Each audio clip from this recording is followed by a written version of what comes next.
2025년 4월 29일 이정훈입니다. 보수적인 정치론을 갖고 있는 분들은 오늘 국민의힘 차기 대통령 후보 경선에서 한동훈, 김문수 후보가 승리한 걸 보고 좀 충격을 받았을 겁니다. 한동훈 후보 지지율이 이렇게 높구나. 일부에서는 선거관리위원회가 이 선거를 관리했기에 좀 문제가 있는 거냐라고 시비를 제기할 정도로 한동훈 후보의 약진이 대단합니다.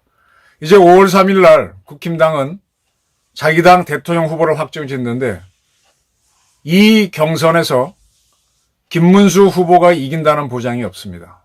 즉 한동훈 씨가 국민의힘 대통령 후보로 확정될 가능성을 배제하지 못합니다. 지금 이제 여러 가지 이번 사자 경선에 대한 공식적인 발표는 없었지만은 득표율이 이렇다라는 자료가 돌고 있어요. 그걸 보게 되면 한동훈이 1위입니다.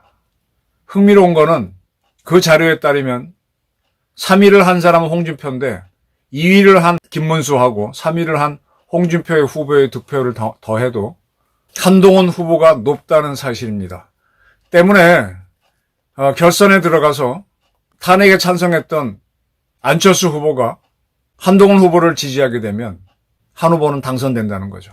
정치 여권에서의 정치 구단을 홍준표 후보라고 할 수 있는데 홍 후보는 오늘 경선에서 지면서 정계 은퇴 그리고 국민의힘 탈당을 선언했습니다. 때문에 홍준표 후보를 지지했던 표는 김문수 후보로 간다고 보장할 수가 없어요. 가도 아까 지금 돌고 있는 확인할 수 없는 자료에 따르면 한동훈 후보는 이깁니다.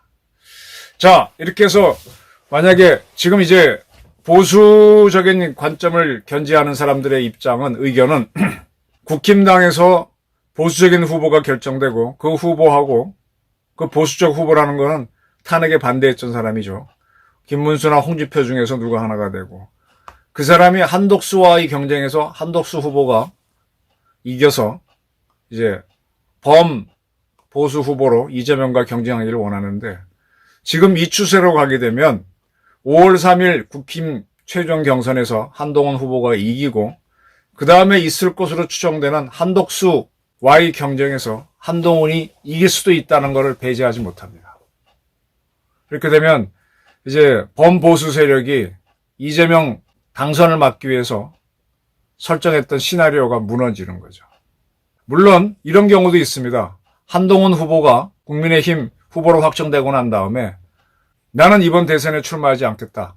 한독수 후보를 밀어주겠다라고 선언하고 그렇게 해서 그 전에 DJ가 이회창을 이기고 당선될 때처럼 그때 DJ하고 JP가 연대를 했죠. 마찬가지로 한독수를 추대하면서 자기는 한동훈은 총리를 하겠다. 한한 동맹을 선언함으로 인해서 하나의 보수의 붐을 일으킬 수도 있지만 그거는 어디까지나 한동훈 씨가 큰 양보를 해야 있을 수 있는 거거든요.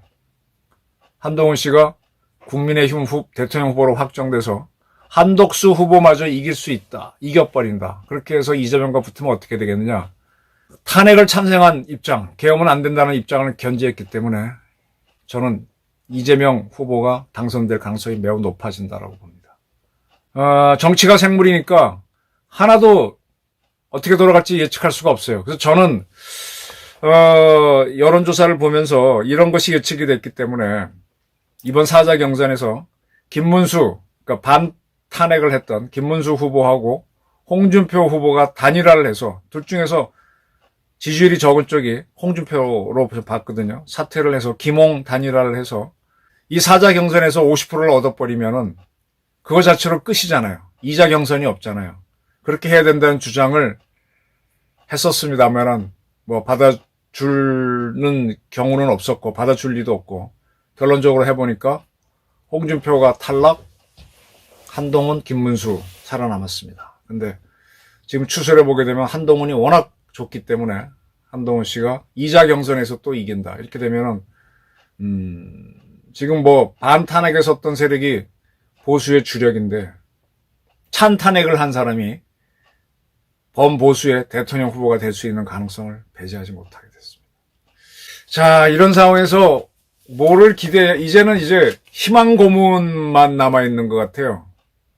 5월 1일 날인가 2일 날 대법원이 전원 합의체를 열어서 이재명 공직선거법 위반 사건 결론을 내리겠다 그랬죠.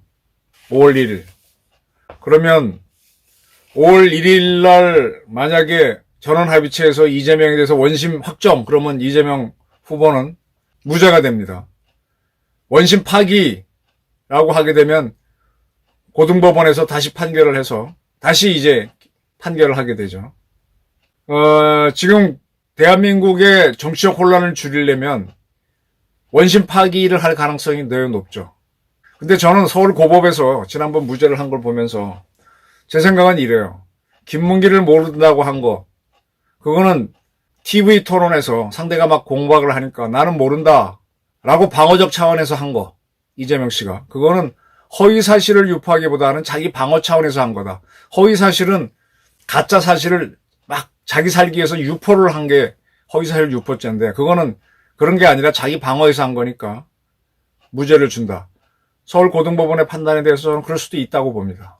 그런데 백현동 게이트는 거기 정부 산하기관이 있다가 노무현 정부에서 만든 룰에 따라서 지방으로 가게 돼 있었죠. 가긴 갑니다. 그 기관이 가게 되면 지방에 가서 땅을 샀고 새롭게 자기 연구소를 지어야 되니까 이쪽을 팔아야 가잖아요. 빨리 가라. 빨리 보내라.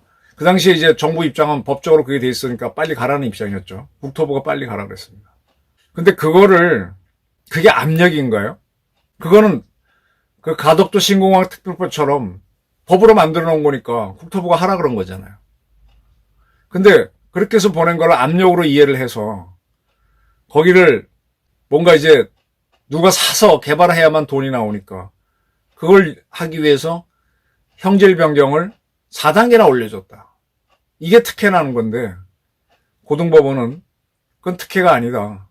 국토부에서 압력을 넣었기 때문에 한 거다라고 하면서 그것도 국토부가 압력을 넣어서 그렇게 해줬다라고 한 거를 허위사실이 아니라라고 했습니다. 이거는요, 허위사실 유포라기보다는 국토부가 압력을 가하지 않고 그건 룰에 의해서 하게 돼 있는 건데 그걸 4단계나 형질 변경해 주라고 한 적은 없거든. 근데 국토부가 압력을 넣었다라고 한 건 허위죠. 그리고 그걸 공무원한테 인지시켜가지고 형질 변경을 4단계나 하게 된 거는 제가 보기에는 허위사실 유포에 해당된다고 봅니다. 근데 그것도 아니다. 국토부의 압박에 의한 것이고 압박이라고 얘기한 것은 그건 허위가 아니다. 다른 데서도 똑같이 그렇게 했지만은 그들이 4단계나 용도 변경을 해줬나요?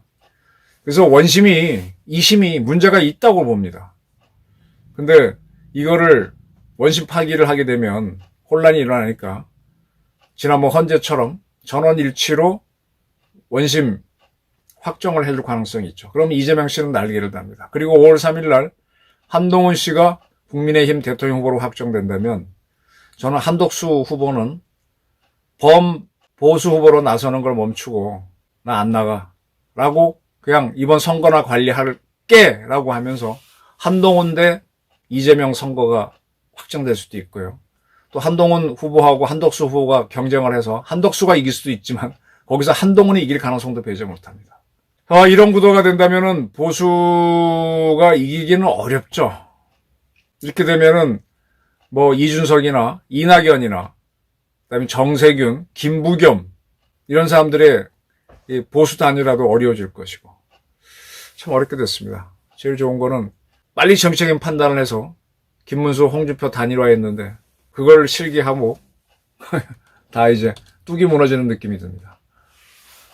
이재명 대통령 길이 열리는 것 같아요.